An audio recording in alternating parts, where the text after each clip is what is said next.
So there are three ways you can do sauna that I can just toss out as like brief things. If you want to get a really big growth hormone release for sake of metabolism, fat loss, you're training really, really hard in jujitsu and you want to recover, you don't want to sauna too often because the study that identified this massive 16-fold increase in growth hormone, they had people do this. It's crazy. They got into, okay, temperatures are 80 to 100 degrees centigrade. So that's 176 degrees Fahrenheit to 212 degrees Fahrenheit for 5 to 30 minutes is the typical ranges that people work in these research studies.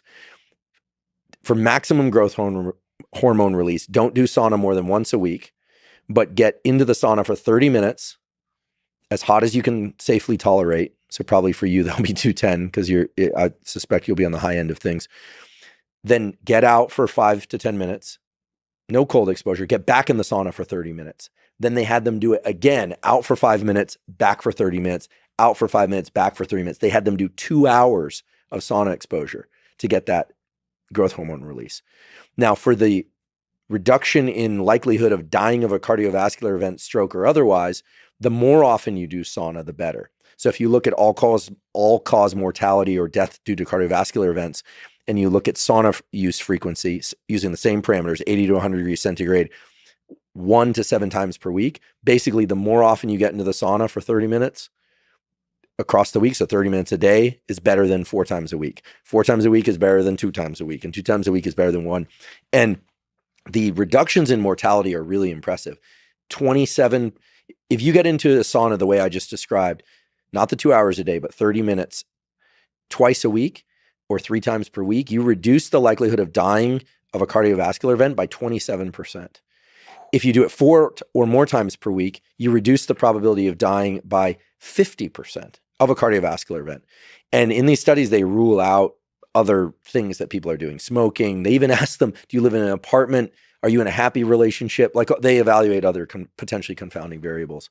Now, for people that don't have access to a sauna, a hot water bath or hot tub is going to be your next best bet.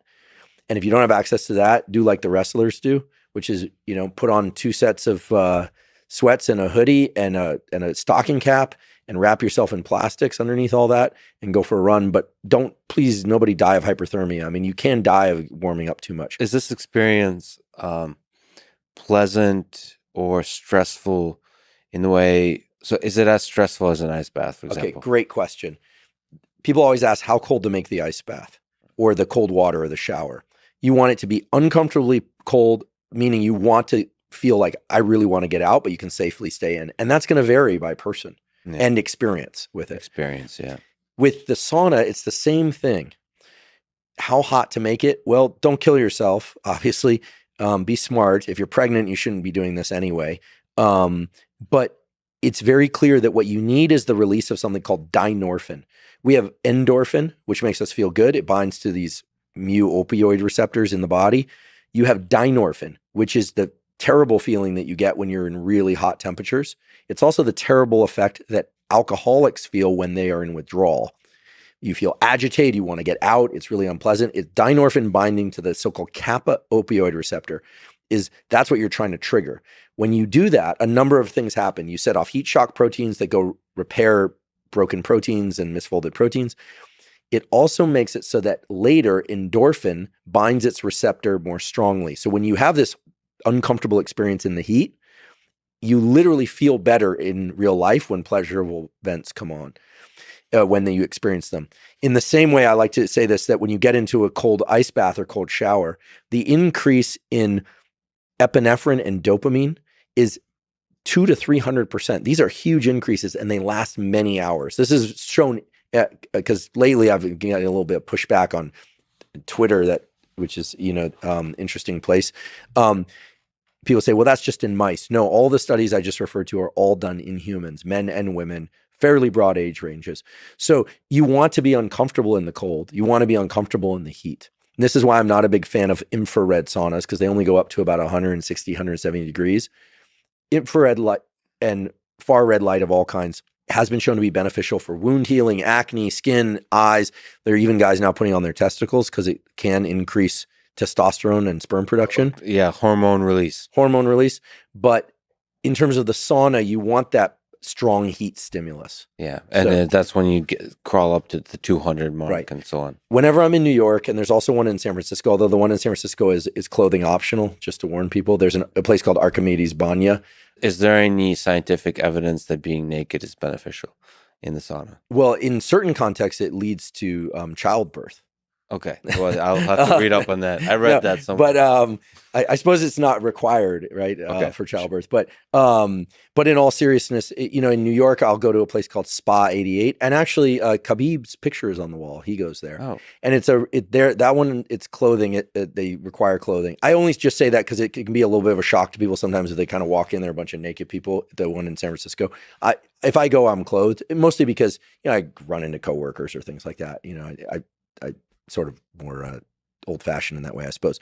But that you like to wear clothes around coworkers? Yes. yeah, in general, Very old-fashioned. yeah. I mean, to me, it just seems like that just be aware. But nonetheless, the banyas have very hot saunas because they're Russian owned, and in New York, there's one on the Lower East Side. But the Spa 88 place, they have some saunas that the moment I get into those, I have a hard time catching a full breath. It burns. They've got a cold dunk that's like a shock. And then they've got a wet sauna steam room that's a little mellower.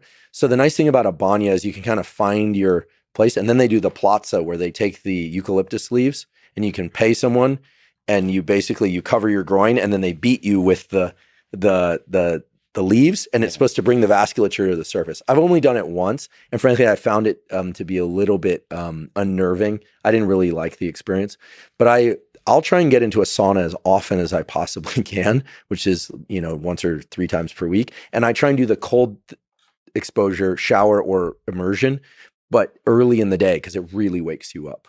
One of my favorite things I've listened to, I wish there was a video, is listening to a bunch of stuff with Rick Rubin. And he did a thing with Tim Ferriss, like the Tim Ferriss podcast. I don't know if you've ever heard it, but he forced him to they did the podcast in a sauna. Uh-huh. And I don't think at the time Tim Ferriss was adapted. Yeah, if you're not heat adapted, it can be pretty stressful. And I mean, obviously, the whole experience is stressful as somebody with microphones. Like, what is happening? But I just love that Tim was vulnerable enough to kind of give themselves over to whatever the hell this experience is. And I am just so happy that Rick pushed that kind of idea.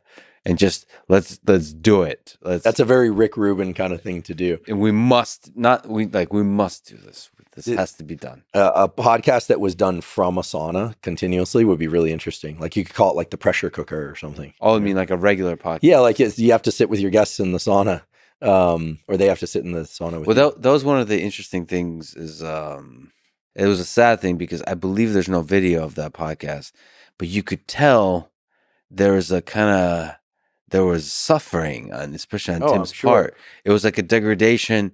He started over time not being able to put words together correctly, which he's very eloquent, and so you could see there's there's a struggle. Heat and cold pull you down from the inside. You have to. I mean, there's a reason why the screening process for SEAL, they call it SEAL training, but it's really screening and training, involves cold water, is because if you're in the heat too long, you'll die or damage tissue.